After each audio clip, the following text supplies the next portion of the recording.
agent? Yeah. Take a nice long look.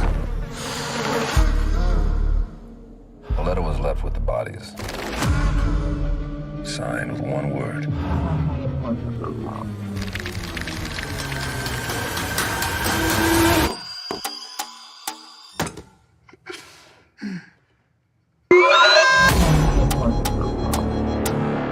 I saw a beast rise up out of the sea with 7 heads and 10 horns.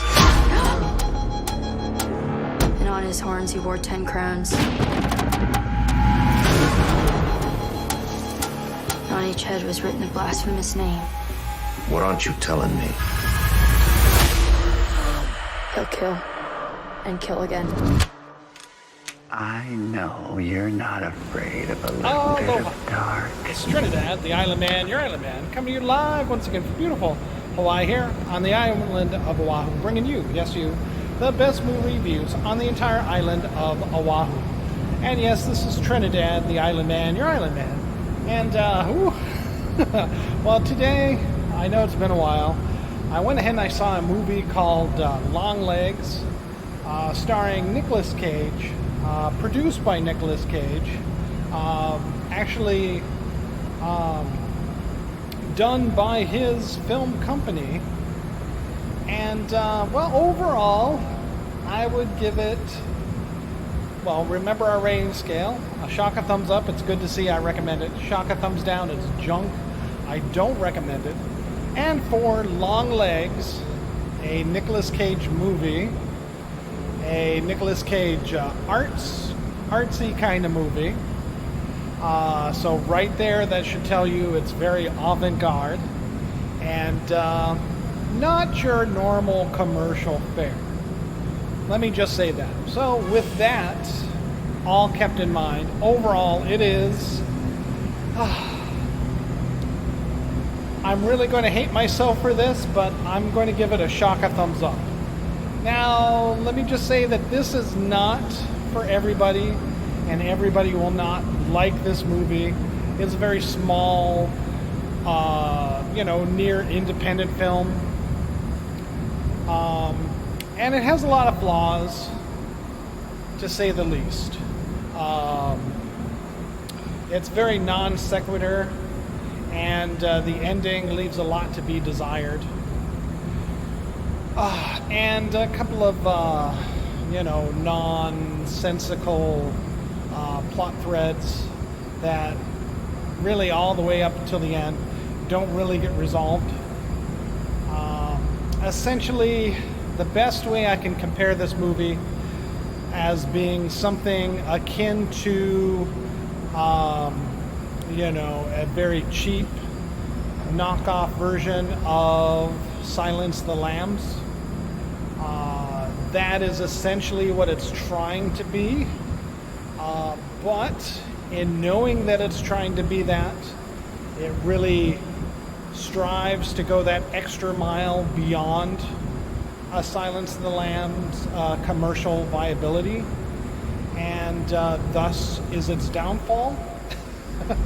If it had just stuck to that, being a Silence of the Lambs knockoff, it could have done it, but it didn't.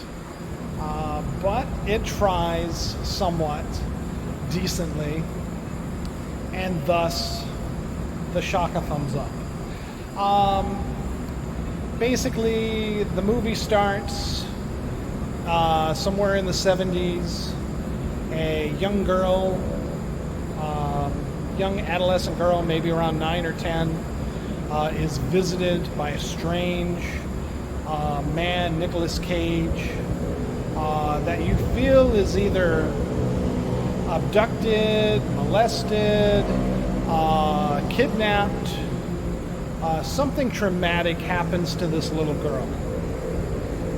But we're not seeing that. Cut away 20 years later, 20 some odd years later in the 90s, this girl has grown up to become an FBI agent. Apparently has some latent, possible psychic abilities. At the very least, she is very intuitive and is able to sense things that others cannot. And right away you feel that this is due to the traumatic experiences that she had had as a child with whatever happened to her by this strange man, Nicolas Cage. Because of these abilities and the fact that she is an FBI agent, she is brought in on a cold case, a case that seems to be continuing actually for the past 10 years, that 10 families have been killed, all under strange conditions, all apparently by the same killer who leaves the same coded messages for the authorities, for the FBI, the police. However, no DNA evidence, no evidence is found of this person's presence. It's as if he is somehow controlling the families to kill themselves. The only thing that links these families' murders is that the children, the daughters of these families, their birthday is all on the 14th of each month. So there you have it.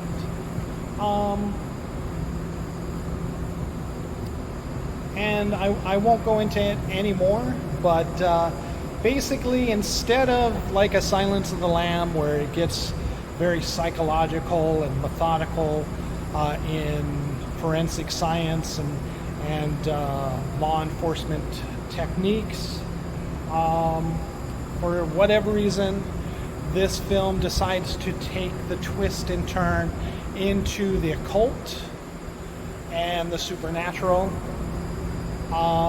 So much, in fact, that the ending is rather unbelievable, to say the least, and unfortunately that hurts the movie.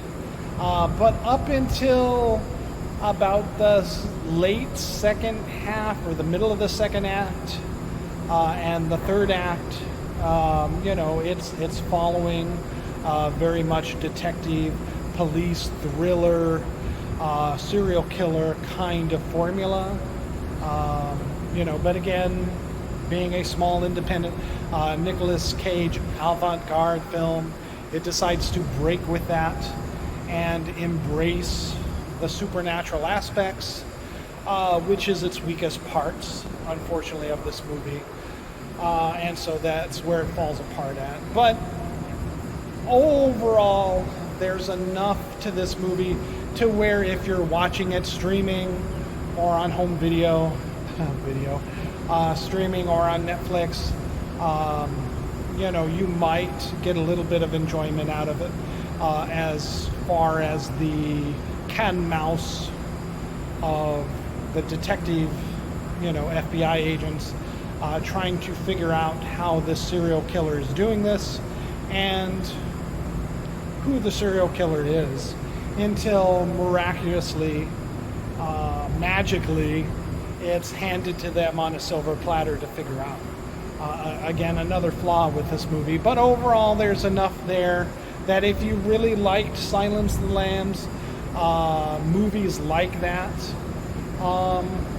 the TV show Evil comes to mind, where it's kind of a procedural and that takes twists into the supernatural. You might actually find some type of substance in this movie and enjoy it.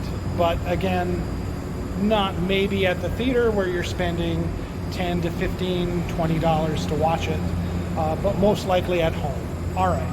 Again, overall, shock a thumbs up for Nicolas Cage's movie, Longlegs. I was hoping for something better, but it's okay. All right. Mahalo and aloha.